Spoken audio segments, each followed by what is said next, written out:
Well, in other news, the Army Chief of Staff says time is running out to stop North Korea's nuclear missile program. John Jessup has that story from our CBN News Bureau in Washington. John? That's right, Gordon. Military sources tell CBN News North Korea is getting ready to test yet another intercontinental ballistic missile.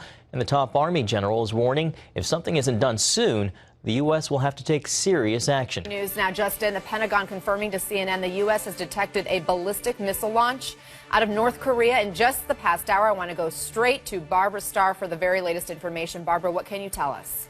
Good morning, Anna. The Pentagon telling reporters a short time ago that they have detected a ballistic missile launch out of North Korea. Mr. Trump, Dr. Carson just referenced the single most important job of the president, the command, the control, and the care of our nuclear forces. And he mentioned the triad. The B-52s are older than I am. The missiles are old. The submarines are aging out. It's an executive order. It's a commander-in-chief decision. What's your priority among our nuclear triad? Well, first of all, I think we need somebody absolutely that we can trust, who's totally responsible, who really knows what he or she is doing. That is so powerful and so important. And one of the things that I'm frankly most proud of is that in 2003, 2004, I was totally against going into Iraq because you're going to destabilize the Middle East. I called it very strongly, and it was very important. But we have to be extremely vigilant and extremely careful when it comes to nuclear. Nuclear changes the whole ballgame. Frankly, I would have said, get out of Syria, get out. If we didn't have the power of weaponry today, the power is so massive that we can't just leave areas that 50 years ago or 75 years ago, we wouldn't care. It was hand-to-hand combat. The biggest problem this world has today is not President Obama with global warming, which is inconceivable. This is what he's saying. The biggest problem we have today is nuclear proliferation, and having some maniac, having some madman go out and get a nuclear weapon. That's, in my opinion, that is the single biggest problem that our country faces. Of the three legs of the triad, though, do you have a priority? Because I want to go to Senator Rubio after that. I think to me, nuclear is just the power, the devastation is very important to me. Within the last hour, making it just around midnight North Korean time. This is something that had been anticipated. U.S. spy satellites had been watching the area for the last several days, believing there was evidence that the North Koreans were going to do another ballistic missile launch. U.S. Army Chief of Staff Mark Milley said North Korea is the biggest threat to America, and we can no longer take a wait-and-see attitude. War in the Korean Peninsula would be terrible. However, a nuclear weapon detonating in Los Angeles would be terrible. General Milley says the threat is serious and it's not going in a good direction. He says North Korea is a country with a wide variety of missiles, a sizable conventional force, along with chemical and nuclear weapons. A war on the Korean Peninsula would be highly deadly. It would be horrific. The United States military, in combination with the South Korean military, would utterly destroy the North Korean military, but that would be done at high cost. But the general says we are at a point in time where tough choices will have to be made. We are going to have to make conscious decisions that are going to have significant consequences. And I'll just stop there. But it's not going to be a pretty picture, I can tell you that. It'll be very violent. Violent and very likely deadly for all sides involved.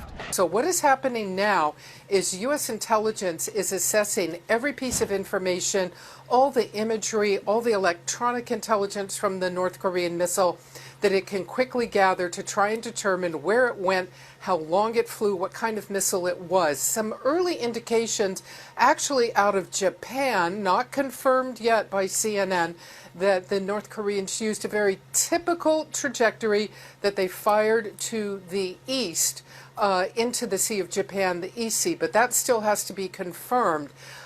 I have to tell you that one of the things in the last 24 hours the Pentagon was very concerned about is that this could be the second intercontinental ballistic missile launch by the North Koreans. You know, that long range capability. The first one they fired was just on July 4th. So if they have done another ICBM so quickly after the first test, that is going to be something for the U.S. to contemplate. They've already revised the intelligence assessment by about 2 years that North Korea could have a capable long-range missile by sometime in early 2018, and that's only months away.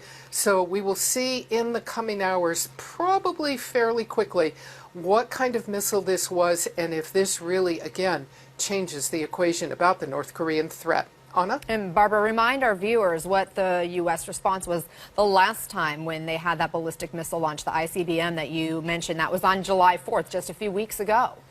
Well, it was, and it did spark a great deal of concern because if North Korea really has the capability for an ICBM long range, that means that they could achieve their goal someday of really being able to hit the United States with a missile, with a nuclear warhead on top.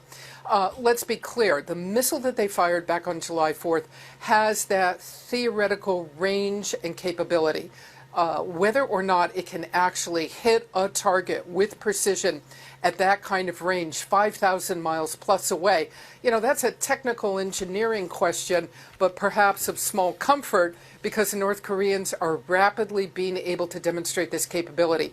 This now puts it square in President Trump's the pile of decisions to make about what he wants to do if this new missile today does prove to be another long-range missile. U.S. policy by the State Department and the White House has been to focus on diplomacy, to focus on pressuring the Chinese, to pressure the North Koreans.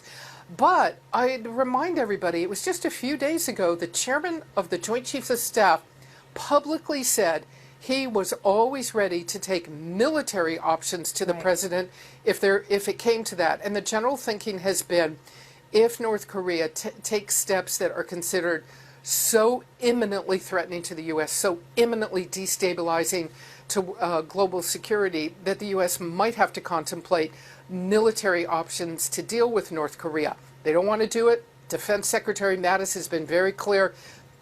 A war with the North Korean regime would be, utter disaster, utter catastrophe. Tens of thousands, if not millions of people could die in South Korea. The North Koreans, no telling how they would react to anything like that.